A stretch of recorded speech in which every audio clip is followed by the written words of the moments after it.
প্রশ্ন হলো, কারোর সন্তান মারা গেলে সে কি বাবা মায়ের জন্য সুপারিশ করবে?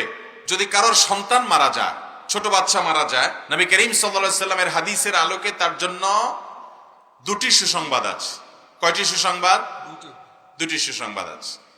এর ভিতরে একটি সুসংবাদ হলো, যদি কোনো আল্লাহর বান্দা তার সন্তান দুনিয়া থেকে চলে গেছে, এই জন্য সে সবর করে, এই জন্য সে ধৈর্য ধারণ করে, হাহুতাশ না করে, মালাকুল মউতকে গালিগালাজ না করে, ভাগ্যকে গালিগালাজ না করে, জামা কাপড় ছেঁড়াছিড়ি, ভাঙচুর, বুক ছাপড়ানো, মাথায় আঘাত করা, গালে আঘাত করা, এরকম অসহনশীলতার কোনো কাজ না করে, বরং আল্লাহর ফয়সালাকে যদি সে মেনে নেয়।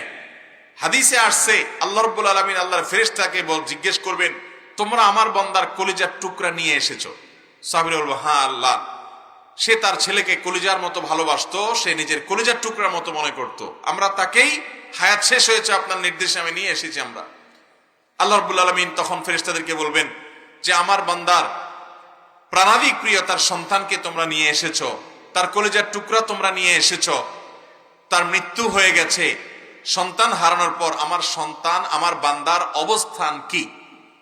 তখন ফেরেশতারা কোন কোন নেককার বান্দা যারা সবর করতে পারেন, যারা আল্লাহর ফয়সালা রাজি থাকেন, তাদের ব্যাপারে ফেরেশতারা বলবে, আল্লাহ আপনার বান্দা আপনার ফয়সালায় সন্তুষ্ট হয়ে বলেছে, আল্লাহ দিয়েছেন, তিনি আবার নিয়েছেন, অতএব আমি আল্লাহর এই সিদ্ধান্তকে স্বাগতম জানাই, আমি আল্লাহর সিদ্ধান্তে সন্তুষ্ট, আমি রাজি বিল কাজা, আল্লাহর ফয়সালা সন্তুষ্ট হয়ে গেছি, সেজন্য আলহামদুলিল্লাহ বললাম।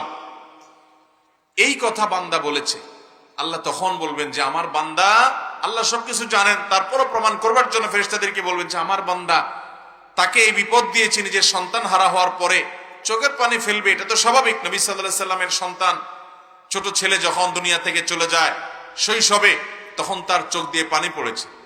সাহাবীরা অনেকে জিজ্ঞাসা করল, ইয়া রাসূলুল্লাহ আপনিও কাঁদেন সন্তানের বিরহে?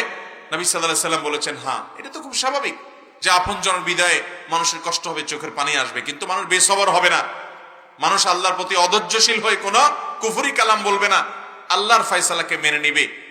নবী সাল্লাল্লাহু আলাইহি সাল্লামের হাদিসে বলছে, আল্লাহ তাআলা তখন ফেরেশতাদেরকে বলবেন, আমারে বান্দা যেহেতু সবর করেছে, তোমরা সাক্ষী থাকো, আমি তাকে জান্নাতে একটা প্রাসাদ দিব, যেটার নাম হলো বাইতুল হামদ বা প্রশংসার ঘর। যেহেতু সে আমার প্রশংসা করেছে, তাকে আমি এরকম একটা মর্যাদা দিব, যে মর্যাদাটার নামই দেওয়া হবে প্রশংসার প্রাসাদ। এক। আর দ্বিতীয়ত, যাদের ছোটবেলায় ছেলে মেয়ে মারা গেছে, সন্তান হারা হয়ে গেছেন, ছোট ছোট সন্তান দুনিয়া থেকে চলে গেছে, তারা সবর করেছেন। অনেক ভাই বোনকে আমরা চিনি যে 2-3টা সন্তান দুনিয়া থেকে চলে গেছে, একজন গেছে, আরেকজন গেছে, কয়েকজন সন্তান হয়েছে, সবাই মারা গেছে। আল্লাহরে বান্দা বান্দিরা যদি সবর করতে পারেন, যদি ধৈর্য ধারণ করতে পারেন, এই সন্তানের সাথে সাক্ষাৎ তো হবেই হবে।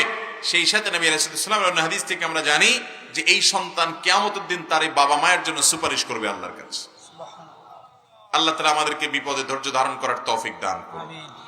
অনেক সন্তান বেঁচে থেকে আপনার জীবনে যা অর্জন হবে, আল্লাহ তাআলা তাকে যদি নিয়ে যান, আপনার জীবনে তার চেয়ে বেশি লাভ অর্জন হতে পারে। এজন্য ঈমানদার কোনো বিপদে অস্থির হবে না। আমি যেটাকে বিপদ মনে করছি সেটা আমার জন্য নেয়ামত হতে। অতএব যাদেরকে আল্লাহ তাআলা এই পরীক্ষায় ফেলেছেন যে সন্তান দুনিয়া থেকে চলে গেছে, আল্লাহ তাআলা তাদেরকে সবর করার তৌফিক দান করুন।